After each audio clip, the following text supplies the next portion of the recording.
Баарыңыздарга салам. Бул Эки дарыгер аттуу медициналык аудио подкаст.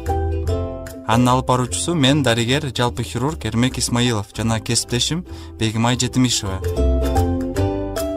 Кайрадан дарыгер каналына кош келиңиздер, достор. Бүгүнкү биздин подкастыбызда коногубуз бар. Айнура Осмонова, көз дарыгери. Саламатсызбы, Айнура? Саламатсызбы, Бегимай, саламатсызбы, Эрмек. Сиздерге да чоң рахмат ушундай маекке мени чакырып, силер менен ушинтип отурам.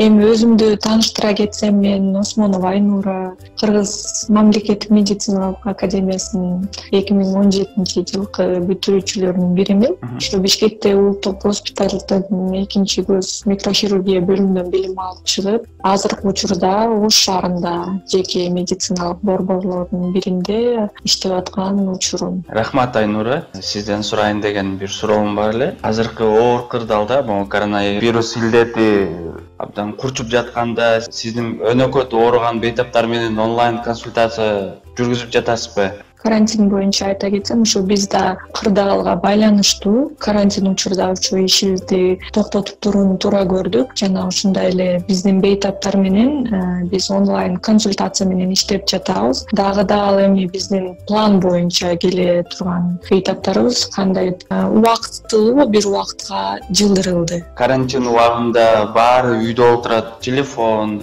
компьютер баарыны кармап, көзүнө дагы бир топ зыян келтирип жатса керек. Ошол боюнча сиздин кеңештериңиз, ой пикирлериңизди айтып кете аласызбы? Ооба, ушул карантин боюнча айта кетсем, өзү бир гана дарыгерлер гана эмес, өзү жалпы эле баардык элдерге маалым болгон эле ушу биздин ушу саламаттыкты сактоо министрлиги жана ушу дүйнөлүк саламаттыкты сактоо уюмунун көрсөтмөлөрү боюнча ушу биринчи ирет чараларды так аткарууну сунуштайт элем баардык эле жарандарыбызга. Ушу айта кетсем, ушу колду тез жуу самындап, каражаттар менен колдонуп, антисептик коебуз. Респиратордук белгилери бар адамдар менен өзү негизи эле тыгыз байланышта болуу керек. Жана ошондой эле жалпы эле адамдардан ушу кеминде болсо да ушу 1 метрден аралыкты сакташ керекпиз. Ушу жөтөлүп, чүчкүрүп атканда дагы ушу мурдубузду, оозубузду жаап чүчкүрүү керек. Дагы ошондон кийин дагы бир ирет колду жуумайынча ушу оозубузду, мурдубузду, көзүбүздү кармабай, өйкөбөй, ошолорду да айтып кетким келди. Үйдө отуруу азыр бул биздин милдетибиз катары көрүп атам. Ушул пандемия кырдаалга байланыштуу болуп атат да бул азыр учурда. Ошо эң негизгиси бул ар бир жарандын милдети. Ошо буга чейин айтып кеткен ушу дүйнөлүк саламаттыкты сактоо уюмунун көрсөтмөлөрүн так аткарып, карантинге байланыштуу баарыбыз азыр үйдө отургандыктан биздин ушу билим берүү системасына да оор келип атат. Анткени азыр мектептеги окуучулар, студенттер, аларга кошулуп ушу мугалимдерибиз азыркы учурда ушу дистанциондук билим берүү системасына убактылуу өтүп, азыр ошол менен иштеп аткан кездери. Албетте бул жоктон көрө жакшы, бирок терс жактары дагы көп. Эми мен офтальмолог катары терс жактарын айта кетсем, бул эң биринчи жана эң негизги проблема бул миопия деп болот. Көрүү. Эми кандай себептер болушу мүмкүн? Азыр ушул үйдө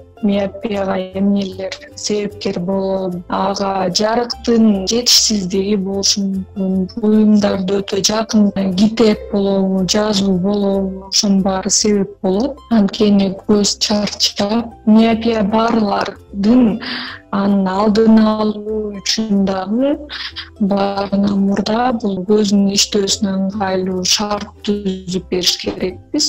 Көзгө күч келтирбеш үчүн эс алуунун режимдерин сакташыбыз керек. Окуучулар жазганда же окуганда ушу китепти көзүнөн бир 30-35 сантиметр аралыкты кармап, башын өтө эңкейтпей, жана ошондой эле окуучу балдарга окуу же жазуу боюнча ушу 45-50 мүнөттөн ашпаш керек. Жок дегенде ушу 10 мүнөттүк эс алуу зарыл.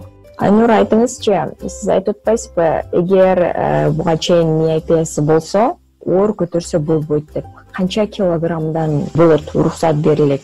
Ошону айтыңызчы. Жана миопиясы канча болуш керек? Миопия демек минусу бары бул миопия. Биздин досторубузга айтып коелу. Менин да миопиям бар. -1. Мага окшогондор акыркы күндөрү, акыркы жылдары көбөйүп жатат. Себеби дегенде баягы эле смартфон да, телефондор, компьютерде көп иштейбиз биз. Ошол себептен мисалы үчүн көпчүлүк жарандарга кеңеш берсеңиз, мисалы үчүн мен үчүн кандай кеңешиңиз? Ошо оор көтөрүү деп жатасыз, канча болуш керек? Ал миопиясы канча болсо? Өзү негизи эле ушу миопия степендери бар эмеспи? Оор көтөрбөш керек деген сунушум бул 3 килограммдан оор көтөрбөш керек. Жана да ушу азыркы учур, азыркы кырдаалда биздин ушу карантинге байланыштуу баары үйдө телевизор аркылуу, телефон аркылуу окуп иштеп жаткан учуру ушул дагы да терс жактарын көрсөтүүдө. Бул эми дагы да ушу статистиканын көбөйүүсүнө ушу көзүм жетип турат, миопиянын көбөйүшүнө. Эми менин сунуштарым бул үйдө деле отуруп көзгө эң жөнөкөй көнүгүүлөрдү жазса болот. Эртең менен же кечинде жасоону сунуштап кетет элем. 3-4 көнүгүүнү айтып кетсем деле болуш керек. Биринчи көнүгүү бул 2 мүнөттүн ичинде тез жана оңой ачып жумуу көздү. 2 мүнөттүн ичинде бул кан айланууга жакшыртат. Кийинки көнүгүүбүз бул түз отуруп 5 секунд көздү жумуп, анан чоң кенен ачабыз. Бул көнүгүүнү 8-10 жолу да кайталап, кабактын булчуңдарын чындайт. Кийинки көнүгүүбүз бул колубуздун 3 манжасы менен үстүңкү кабагыбызды оңой басып, 1-2 секунд алып, жана ушул көнүгүүнү эле 4-5 жолу кайталасак болот. Мындай айтканда массаж катары да. Бул көздүн ичиндеги ушул суюктуктун айлануусуна дагы пайдалуу. Бул эң негизги, эң жөнөкөй көнүгүүлөр. Максималдуу амплитудада жогору жана жогоруну, төмөндү карайбыз, оң тарапты, сол тарапты карайбыз. Буну дагы бир 4-5 жолу кайталап кетсек болот. Кийинки көнүгүүнү айтып кетсем, бул айлананы сааттын жебеси менен көзүбүз менен айланабыз. Тескерисинче айлантабыз. Көзүбүз менен ар кандай бир фигураларды тартышыбыз мүмкүн. Мисалы ушу ромбду тартабыз көз менен ушу 4 бурчтукту тартабыз. S-образный форманы тартабыз. Биринчи өйдө жактан, кийин ылдый жактан. Деги эле мындай көнүгүүлөр көп. Диагоналды бир бурчтан бир бурчукка алып келсек болот көз менен. Бунун баары көз менен кылынган нерселер. Бул эң жөнөкөй жана баарына колунан келе турган көнүгүүлөр. Ушуларга бир күнүнө бир 5-10 мүнөт убакыт бөлүп берсек. Рахмат Айнура жообуңузга. Дагы бир суроом бар эле, мисалы жана башында деле айтып кеттиңиз, бирок толугураак дагы бир жооп алсам деген элем. Көздүн бузулуунун бир себеби бул светтин жакшы жетпегени деп айттыңыз. Демек бул жанагы кечинде телефонду светти өчүрүп караган учурлар ошолор кошулат да? Ооба, туура айтасыз. Бул светтин жетишсиздиги дагы ушулардын бир себеби болуп келет. Ошондуктан кечинде караңгыда ушу телефон смартфондорубузду карабай эле коюшубуз керек да өзү негизичи. Кечке маал ушу окуучуларыбыз дагы окуганды, жазганды жакшы көрүшөт. Бунун дагы терс жагы көп. Андыктан ушу биздин светильник болобу, эмне болобу алдыбызга коюп алып, анын дагы бир эрежеси бар. Ушул светильник койгондо ушу жазып аткан, окуп аткан жерге бизге мындай көлөкөсүн алып келбеш керек. Ошол көлөкө дагы ушу бир кандайдыр бир ушу караңгыны алып келет да. Дагы экинчи бир суроом, Айнура. Көпчүлүк билгенде балдарына баары эрте жаштан эле телефонду берип жатышат да, баягы эл абасын депчи. Ошол нерселер эмнеге алып келиши мүмкүн? Кандай ооруларга алып келиши мүмкүн? Өзү азыркы учурда гана эмес, бул эң акыркы мезгилде ошо жаш балдарда ушундай нерсе көп болуп атат. Бизге да кайрылгандар өтө көп. Бул эң негизгиси эле ушу жаш балдардын миопиясы болобу, гиперметропиясы болобу, ошолордун баарына да себепкер болушу мүмкүн. Бир гана бул телефон аркылуу гана эмес, орусча айтканда генетическая предрасположенность дагы бар. Бирок телефон аркылуу бул дагы ушундай ооруларга алып келиши мүмкүн. Дагы ушу негизги ооруларга ушу терс жагынан алып келген оору дагы бар болуш керек. Бул көздүн майынын кургашы, бир орусча айтканда синдром сухого глаза деп коебуз. Бул азыркы учурда дүйнө жүзүндө көз дарыгерлердин эң негизги көйгөйлүү ооруларына дагы айлана баштады. Дагы да айлана чөйрөнүн таза эместиги, туура эмес тамактануудан, ушу компьютер, интернет, телефонду тынымсыз отуруудан жана ошондой эле телевизорду жакындан көрүп, китеп көп окугандарда чалдыгат. Химикат менен иштегендер, буу пар менен баягы ашпозчулар жана ошондой эле айдоочулар кабылышат. Бул дагы ооруда